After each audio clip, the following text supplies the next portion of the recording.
भाई नाश्ते में सभी का फेवरेट होता है फूला फूला गर्मा गर्म फिलिंग से भरा पराठा। तो मुझे याद है कि हमारी जब सुबह होती थी तो खुशबू ऐसे फैली होती थी पराठों की। मम्मी के हाथ के पराठे तो भाई गजब ही होते हैं। तो कौन कौन इस बात से सहमत है मुझे बताइएगा जरूर। तो आज मैं वापस से प्याज के पराठे बना रही हूँ, लेकिन एक ट्विस्ट के साथ। तो मैं यहाँ पे ट्विस्ट दे रही हूँ टमाटर का। जब प्याज का चटपटापन हो और टमाटर की खटास हो तो भाई मजा आ जाता है। तो सबसे पहले हम ले लेते हैं 2 टमाटर और उनको हम अच्छे से काट लेते हैं बारीक बारीक। तो टमाटर आप कोशिश कीजिएगा देसी लें, क्योंकि देसी टमाटर में खट्टापन होता है ना, तो वो पराठे का स्वाद और भी बढ़ा देता है। तो अब हम बारीक बारीक चॉप कर लेते हैं। अब आप सोच रहे होगे कि टमाटर में इतना रस होता है, उससे पराठे कैसे बनेंगे। तो भाई इसका सीक्रेट है ये बेसन, सिर्फ 2 चम्मच बेसन। इसको बिना तेल डाले ही हम सेक लेते हैं जब तक इसका कलर चेंज नहीं हो जाए और अच्छी सी खुशबू ना आने लगे। सिर्फ 2 मिनट का ही समय लगेगा इसको पकने में, कोई ज़्यादा देर नहीं लगेगी। अब हम वापस से उसी पैन को रख देते हैं और उसमें डाल देते हैं 3 चम्मच तेल। अब आप इसकी जगह सरसों का तेल भी यूज़ कर सकते हैं। तो जैसे ही तेल गर्म हो जाता है, आधा चम्मच हमने यहाँ पे डाल दिया है जीरा, चौथाई चम्मच डाल दिया अजवाइन और चुटकी भर डाल दिए हींग। अगर आप लहसुन खाना पसंद करते हैं तो 5 से 6 कलियां बारीक काट कर डाल दीजिए लहसुन की, बहुत ही अच्छा टेस्ट आएगा। अगर नहीं खाते तो स्किप कर सकते हैं। लहसुन हल्का सा भुन गया है तो हम डाल देते हैं बारीक कटी हुई हरी मिर्ची और अदरक। तो अगर आप बच्चों के लिए बना रहे हैं तो आप टोटली स्किप कर सकते हैं हरी मिर्ची को। और फिर मैंने ये डाल दिए हैं 2 बड़े साइज के प्याज। तो जैसे ही प्याज थोड़ा सा भुन जाए तो हम डाल देते हैं इसमें लाल मिर्ची, धनिया, गरम मसाला और इसको अच्छे से भून लेते हैं। तो जैसे ही भुन जाता है मसाला, हम डाल देंगे इसमें बारीक कटा हुआ टमाटर और अब भुनाई चालू होती है टमाटर की। तो अच्छी तरीके से हम इसे भून लेते हैं और डाल देते हैं नमक, ताकि जो टमाटर का पानी है ना वो पूरा बाहर निकल आए। तो मैंने 1 चम्मच नमक डाल दिया है और 1 चम्मच डाल दिया है यहाँ पे अमचूर पाउडर, ताकि अच्छा सा खट्टापन आ जाए। अब इसको ढक के हम रख देते हैं और पकने देते हैं। तब तक हम आटा लगा लेते हैं। 1.5 कटोरी मैंने आटा ले लिया, उसमें 1 चम्मच डाल दिया नमक और 1 चम्मच डाल दिया है तेल। आप यहाँ पे तेल की जगह घी का इस्तेमाल भी कर सकते हैं। और सब चीज़ों को हम अच्छे से मिक्स कर लेंगे। और जैसे ही मिक्स हो जाता है, अब हम डाल देते हैं थोड़ा थोड़ा पानी।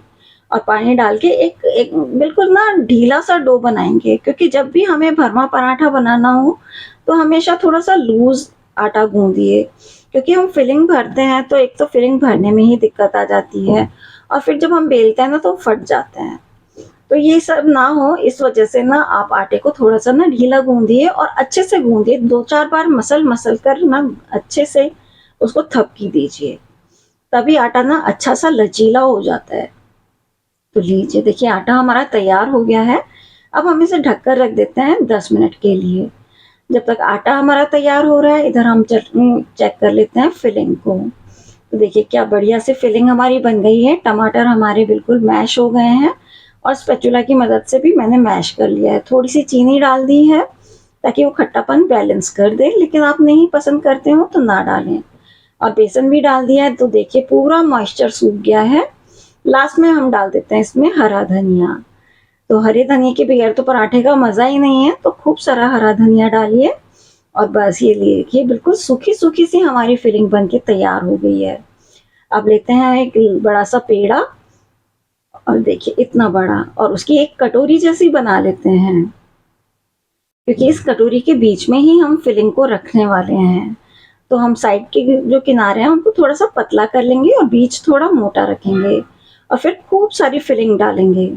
और फिर इसके किनारों को उठाते हुए इस तरह से बीच में ले आएंगे और पूरा का पूरा बंद कर लेंगे। तो देखिए इस तरीके से आप इसे बंद कर लीजिए और एक चौंच बना लीजिए और फिर इसको दबा दीजिए और फिर ऐसे इस तरह से रोल कर लीजिए अपनी हथेली के बीच में। आटे में हमने इसको डिप किया थोड़ा सा और फिर हल्के हाथ से इसको बेल लिया है। बहुत ज़्यादा प्रेशर नहीं लगाना है। तो देखिए क्या बढ़िया हमारा पराठा बिल के तैयार हुआ है। हालांकि थोड़ा फट गया है, पर ये फूल जाएगा, बहुत अच्छा फूलेगा। एक साइड से हमारा सिक गया है, उसके बाद हमने दूसरी साइड से डाल दिया और फिर वापस से पलट लिया है।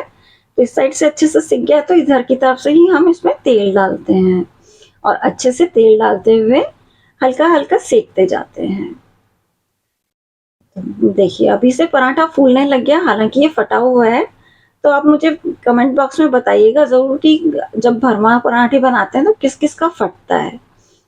तो बस देखिए उस तरफ तेल लग गया है, दूसरी तरफ से भी सिकाई हो गई है, तो वहाँ पे भी हम डाल देते हैं थोड़ा-थोड़ा तेल और स्पैचुला की मदद से हम धीरे-धीरे सेकते जाएँगे।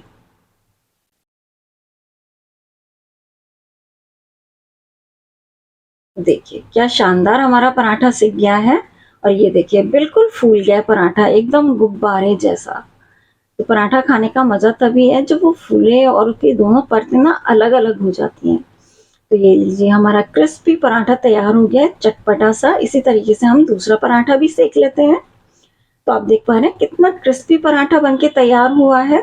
दोनों साइड से बस स्पैचुला की मदद से हम दबा-दबा के सेक लेंगे, तो एकदम गुब्बारे जैसे हमारे पराठे फूल जाएँगे और साइड ज़रूर से सेकिएगा। तो ये लीजिए हमारा दूसरा पराठा भी तैयार हो गया है। तो बस इसी तरीके से हम सभी पराठों को बना लेंगे। अब मैं आपको दिखाती हूँ खोल के, तो देखिए कितनी अच्छी फिलिंग है और कहीं से भी पराठा हमारा ऐसा नहीं कि भरावन बाहर निकल गई हो। तो बस तो अगली बार जब भी आप पराठा बनाने का सोचें तो आप ये वाला पराठा ट्राई ज़रूर से कीजिएगा। रायता, चटनी, अचार किसी के भी साथ खाइए, बहुत ही टेस्टी लगने वाला है। तो रेसिपी पसंद आई हो तो प्लीज़ वीडियो को लाइक और शेयर कीजिएगा, चैनल को सब्सक्राइब कीजिएगा। मिलते हैं फिर किसी और ऐसे ही वीडियो में, तब तक के लिए नमस्कार।